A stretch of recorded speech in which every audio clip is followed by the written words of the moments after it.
ये कहानी है तीन लड़कियों और एक लड़के की जो कि बाहर घूमने का एक प्लान बनाते हैं और घूमने के लिए जाते हैं। और उनमें से लड़का है उसका नाम होता है आर्यन और एक लड़की का नाम होता है मेघना, एक का रिया और एक का सिया। जो कि आर्यन होता है वो सिया का भाई होता है। अब वो तीनों लड़कियां वो सोचती है कि हम तीनों हैं वो अकेली तो घूमने के लिए नहीं जाएंगे, हम सिया तुम्हारे भाई को लेके चलते हैं क्योंकि हम रात के अंदर सुनसान इलाके के अंदर जो भी रुकेंगे और वहाँ पे कुछ भी हो सकता है। इसलिए वो जो भी आर्यन है उसे अपने साथ वो लेके चलते हैं और वो चारों है घूमने का प्लान बनाते हैं। वो चारों घूमने के लिए चले जाते हैं और ये स्टोरी वो एकदम रियल स्टोरी है। मुझे जो भी आर्यन है उसके दोस्त ने ये स्टोरी है वो बताई थी।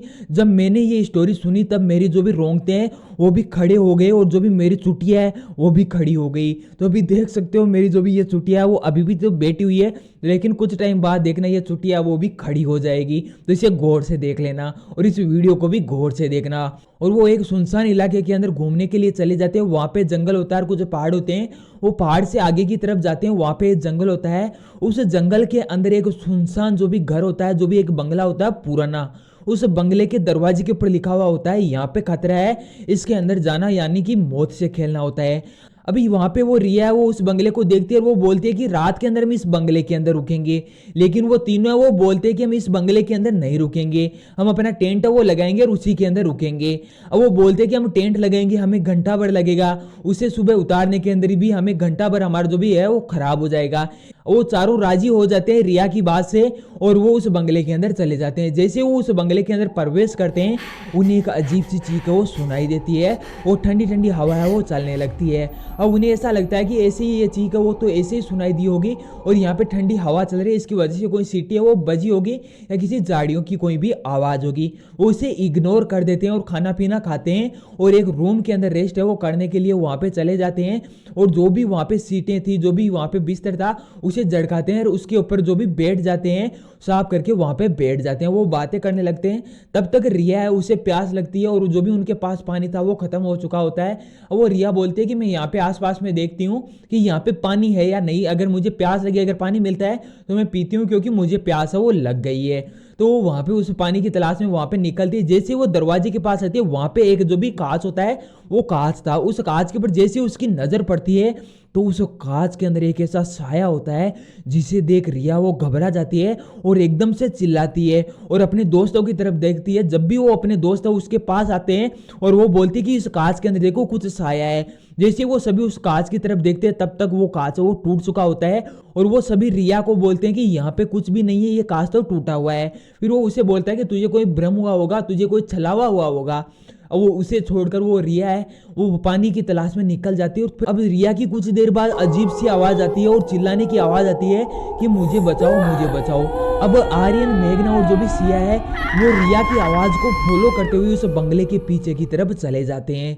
जैसे वो उस बंगले के पीछे की तरफ जाते हैं वहां पे एक अंधेरा कुआं होता है, उस कुएं से उसकी आवाज आ रही होती है। और जैसे वो उस कुएं के पास पहुंचते हैं जो भी रिया की आवाज़ है वो चेंज हो जाती है और रोने और चिल्लाने की जगह वहाँ पे हंसी की आवाज़ है वो आने लगती है। फिर अचानक से उस कुएं से एक साया निकलता है और उस साये के साथ ही जो भी रिया है उसकी बॉडी है वो बाहर आ जाती है। और जैसे उसकी बॉडी आती है वो एकदम खून से लथपथ होती है और इसे वो तीनों देख बहुत ही ज़्यादा घबरा जाते हैं और उनके रोंगटे वो खड़े हो जाते हैं।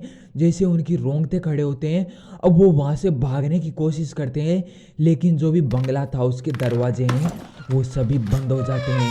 अब जैसे उसके दरवाजे बंद होते हैं अब उन्हें कुछ समझ नहीं आता।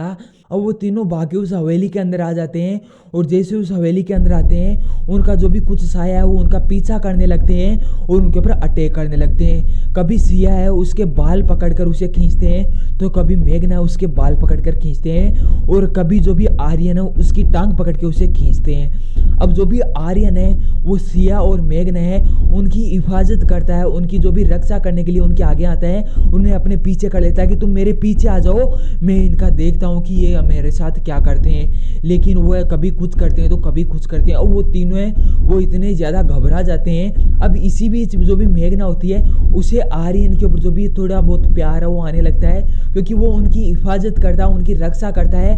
और जो भी मेघना होती है उसे उसके ऊपर कुछ थोड़ा बहुत प्यार आता है। अब इसी बीच रिया है उसकी आवाज़ आती है और वो सिया को बोलती है कि सिया मुझे बचा लो, मैं अभी जिंदा हूँ गला है उसका बैठा हुआ रहता है और वो बोलते हैं कि मैं जिंदा हूँ मुझे बचा लो सिया। अब वो जैसे ही पीछे की तरफ घूमती है तब सिया है उसे देखती है कि रिया है वो खून से लथपथ हुई रहती है और उसके जो भी चेहरा है उससे खून बह रहा होता है और इसका इतना भयानक हाल होता है कि उसे देखकर वो घबरा जाती है। अब रिया वो इतनी डरावनी आवाज़ में और इतनी घबराई हुई बोलती है कि सिया मुझे बचा लो। फिर वो उसे बचाने के लिए उसकी तरफ जैसे ही जाती है वो सिया उसे एकदम से इसे जकड़ लेती है। जैसे उसे जकड़ती है जकड़ते ही उसकी जो भी गर्दन है उसे तोड़ देती है। और जैसे ही सिया की जो भी गर्दन है वो टूटती है तो एकदम से पीछे देखते हैं और वो बहुत ही ज़्यादा घबरा जाते हैं कि दोनों जो भी उनके फ्रेंड थे, जो भी आर्यन की बहन थी वो भी मर चुकी है और इनके साथ बहुत ही खतरनाक छलावा हो रहा है। अब उनके मन में ऐसा हो रहा था कि हम भी यहाँ से जिंदा है वो नहीं बच पाएंगे, लेकिन वो भागने की कोशिश करते हैं। जो भी आर्यन होता है वो मेघना का हाथ पकड़ता है और वो दोनों इधर उधर भागते हैं, लेकिन उन्हें दरवाज़ा है वो नहीं मिलता। अब वो दोनों घबरा जाते हैं। तब भी उन्हें एक जो भी कफन होता है वो नज़र आता है, एक ताबूत होता है वो नज़र आता है। अब आर्यन को उस ताबूत के पास एक डायरी वो नज़र आती है। वो इस डायरी को उठाता है। डायरी को उठाने के बाद जैसे उसे पढ़ता है तो उस डायरी के अंदर लिखा हुआ था कि यहाँ पे एक माँ की 3 बेटियाँ थी जो कि सगी बेटियाँ थी। उन बेटियों को जिंदा एक कफन के अंदर यहाँ पे दफना दिया गया था और उनकी मौत हो गई यहाँ पे। और वो तीनों बेटियाँ वो अपनी मौत का बदला लेने के लिए यहाँ पे घूम रही है और यहाँ पे जो भी आता है वो जिंदा वापस नहीं जाता, उसकी जो भी मृत्यु है वो हो जाती है। वो तीनों अपना भक्षण लेती है, वो तीनों उनकी गर्दन वो तोड़ देती है। अब इसे देख के उनके दिमाग में ये आ रहा था कि सिया उसकी भी गर्दन टूटी थी, अब हमारी भी जो भी गर्दन है वो टूटेगी और हमारी भी मौत हो जाएगी। फिर वो उस कफन को खोलने की कोशिश कर और जैसे ही वो कफन को खोलते हैं 3 साये वो एकदम से प्रकट हो जाते हैं और जैसे वो साये प्रकट होते हैं तो एकदम से वो ऊपर की तरफ देखते हैं और वो बहुत ही ज़्यादा घबरा जाते हैं और वो दोनों है आर्यन और जो भी मेघना वो दोनों पीछे की तरफ गिर जाते हैं। अब वो तीनों साये वो निकलते हैं और उन दोनों से पूछते हैं कि तुम इस हवेली के अंदर क्या लेने के लिए आए हो। तब आर्यन बोलता है कि हम यहाँ पे घूमने के लिए आए थे, लेकिन यहाँ पे हम गलती से पहुँच गए, हमें माफ़ कर दो, हम वहाँ पे वापस चले जाएंगे। उतने के अंदर जो भी मेघना होती है उसके पीछे से चोटी पकड़ता है एक जो भी साया है और उसे हदर कर लेता है, जो भी हवा के अंदर ले लेता है और उसे हवा के अंदर लेकर वो बोलता है कि अब मैं इसकी गर्दन वो तोड़ने वाला हूँ। अब ये देख आर्यन वो घबरा जाता है और वो बोलता है कि तुम मेघना को छोड़ दो, तुम्हें जो भी करना है तुम मेरे साथ कर लो, तुम्हें जो भी मारना है तुम मुझे मार लो, लेकिन मेघना को यहाँ से जाने दो। उतने में मेघना बोलती है कि तुम्हें जो भी करना है तुम केवल मेरे ही साथ करो, लेकिन जो भी आर्यन है उसे यहाँ से जिंदा जाने दो। उतने में वहाँ पे जो भी उनकी छोटी लड़की होती है, उस माँ की छोटी लड़की होती है, उसे दया आ जाती है और वो बोलती है कि इन दोनों का सच्चा प्यार है, हमें तो धोखे से मार दिया गया था लेकिन इन दोनों का सच्चा प्यार है, इन्हें हमें मारना नहीं चाहिए। और वो उनकी दोनों बहनें होती है जो भी उनके साए होते हैं उन्हें शांत करती है और वो उन दोनों का बोलती है कि तुम यहाँ से चले जाओ।